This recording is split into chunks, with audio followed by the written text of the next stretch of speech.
আসসালামু আলাইকুম। আজকে আমি একটা মেয়ের গল্প বলবো।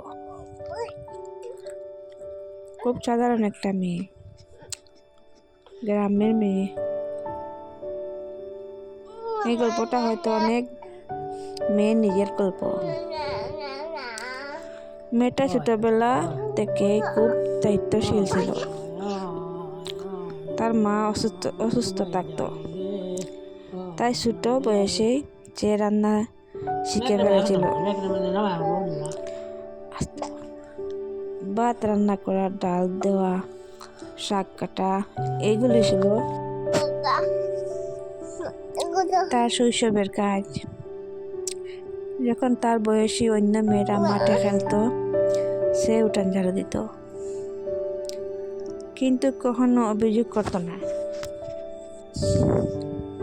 কারণ সে ছোট থেকেই শিখেছিল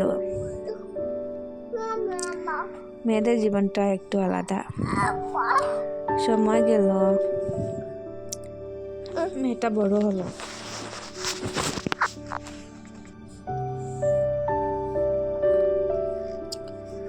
একদিন তার বিয়ে হয়ে গেল।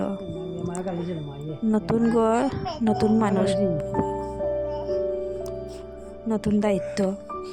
বিয়ের দিন সে মনে মনে বলেছিল, আজ থেকে এই ঘরটাই আমার পৃথিবী। সে চেষ্টা করত সবার মন জিততে, শাশুড়ির কথা শুনত, স্বামীর পছন্দ মনে রাখত।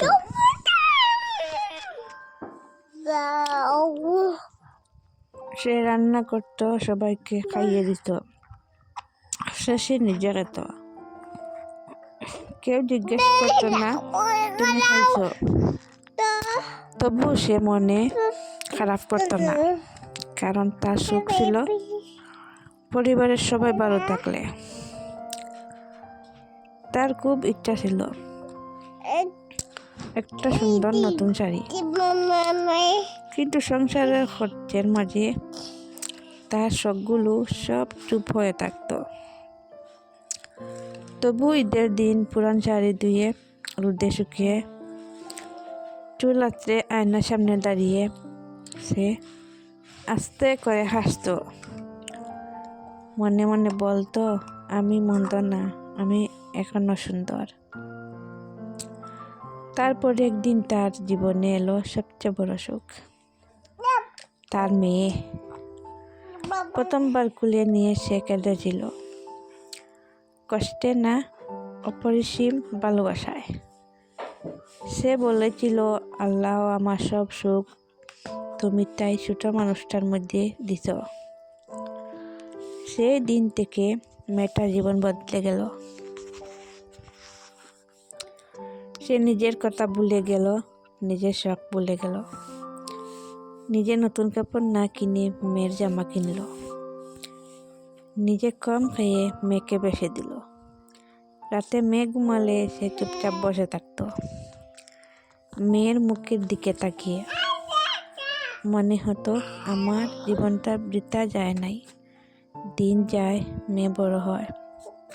একদিন মেয়ে জিজ্ঞেস করে, মা তুমি সুখী?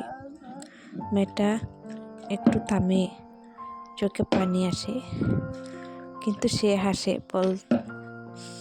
বলতে থাকে, মেয়েদের সুখ বড় বড় কিছু না রে মা।